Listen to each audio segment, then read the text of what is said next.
আব্বা এই শস্য বনে কি মাসে? আচ্ছা জানে তাও আমার কাছে জিজ্ঞেস করতে নিশ্চয় কোনো ধান্দা আছে। আব্বা কোনো কাহিনী নেই, ওই শীতকাল তো বুঝছো, আমার ওই রাত্রি কম্বলে মানাচ্ছে না।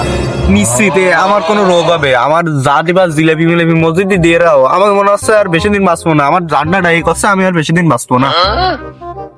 এ তুই ওসব বলিস নে, আমি ওটা হাটে যাইয়ে পুল্লা বেচতে দিন যাবা নে, তোর ভালো দেখে একটা কোমল এনে দিবা নে, তোর সবকিছু ডাকবে না হতে, তুই আর মরবি না। আমার তো কম্বল বাড়িও আছে, আমার কম্বল না অন্যতা লাগবে। ও কম্বলে আমার শীতমিত বানায় না। আর ওই অত বড় ঘরে রাত্রি আমার একা একা থাকতে কিরম একটা ভয় রে, একজন লোক থাকলে ভালো হইতো। তুমি বোঝো না ভাই তোর ধান্দা তো অন্যতা। এ তুই অত বেশি বুঝিস কেন?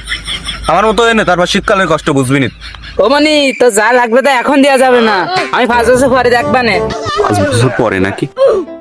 বাবা তাই এতদিন তো আমি ঠান্ডায় মরে যাবা নি, এতদিন আমি কি আরবো? কম্বলে মম্বলে মানায় না। এ তো যা লাগবে আমি এনে দিবা নি। আব্বা তাহলে কি বাইরে বিয়ে দিয়ে দিবা? আরে পাগল না, আমাকে রুম তো বড় বড়, একটা ব্যাচেলার ভাড়া দিয়ে দিবা নে, দুজন একসাথে থাকলে। ওই সামলা দিয়ে আমার কাজ হয়, আমার লাগবে বউ। তুমি এখন ওই সামলা বিয়ে এনে দিচ্ছ, আর বিয়ে না করা পর্যন্ত বাড়ি আসবো না। বিয়ে ছাড়া আমি কি আর থাকবো? ওই শীতকালে কষ্ট কি বোঝো তুমি? তুমি বোঝো?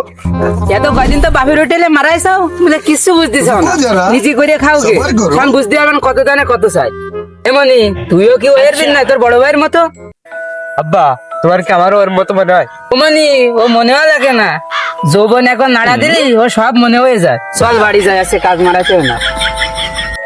बेटे बेटे बेटे मौज कर दी वाह, मौज कर दी वाह बेटे वाह।